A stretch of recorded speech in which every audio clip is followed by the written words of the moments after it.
Okay, so this is just another fuel stop. We're going to keep going. We're in a place called Balladonia. And if anyone can recall, on I think it's July the 12th, 1979, when Skylab came out of orbit and crashed all over the place. And this is one of the places. They've got a little museum. We'll go have a look at the piece that crashed in the area, but it was scattered over a huge area, and they've got one of the larger pieces, and you can actually see where it's got the USA type thing printed on the whatever the material is that it's made from. I don't think it's aluminium. I think it's probably something more exotic than just that. But we'll go in. I'll show you around a bit. I'll spin the camera around and let's have a look around a bit.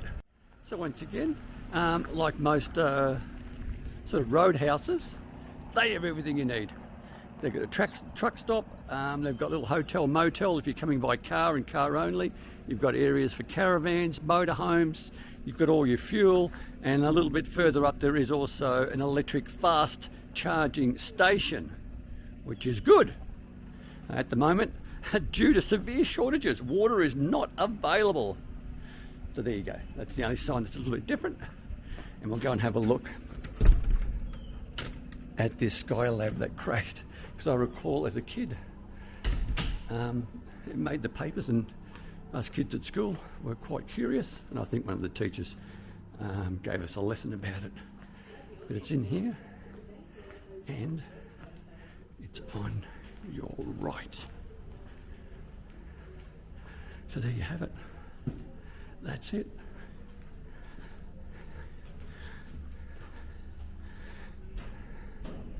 Actually, it does feel like aluminium, but I'm not sure. And here's a little article about it. And those who can remember, just press pause if you want to zoom in. And this is probably the best bit to pause at. Gives you a basic rundown, and also where the debris ended up being. That's a big area. You just press pause there when you think you've got it all in, and you can see how the locals were collecting it all.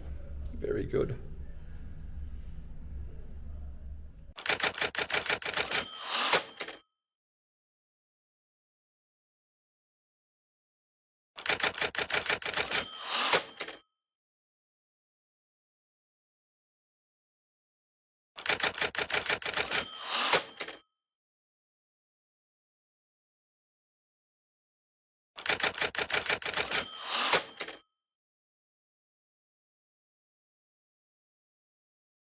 Also in the museum, it shows one of the RedeX cars, and back in the day, I think it was the 50s, let's have a look.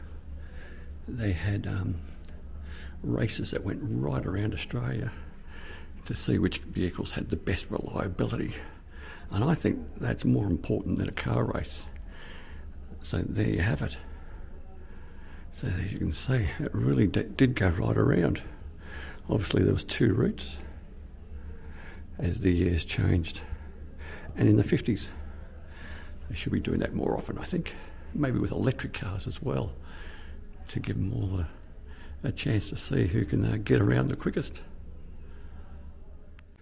The museum also shows about the early transport with the Afghans and their camels, and one of the reasons we've got so many is they were asked to, I think, put them all down, and they refused to do it because the camels meant too much to them, and they just let them escape. And that's why we've got a plague of them now, but I'm on the guys from Afghanistan who just let them go. Also, the Norsemen. Very good. It's not a bad little museum. A good collection of bits and pieces.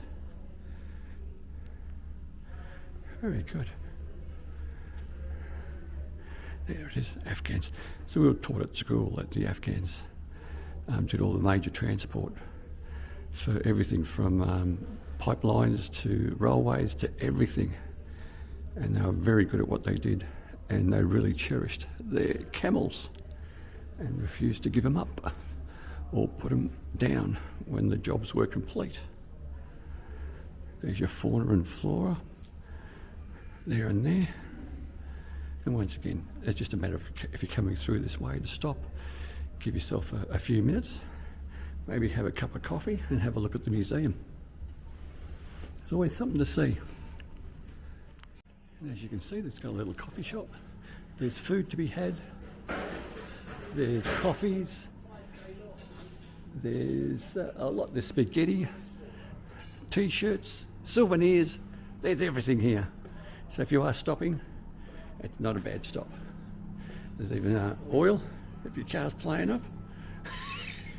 Very good. And there's like a restaurant bar that opens at 5.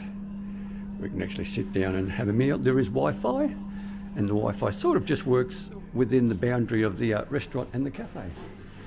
But it's all very, very good. Okay, so here we are coming to the end of the video. It was very quick, and once again, most importantly, stay safe, commute safe, and have a great day. And if you're coming past, still stop if you don't need fuel.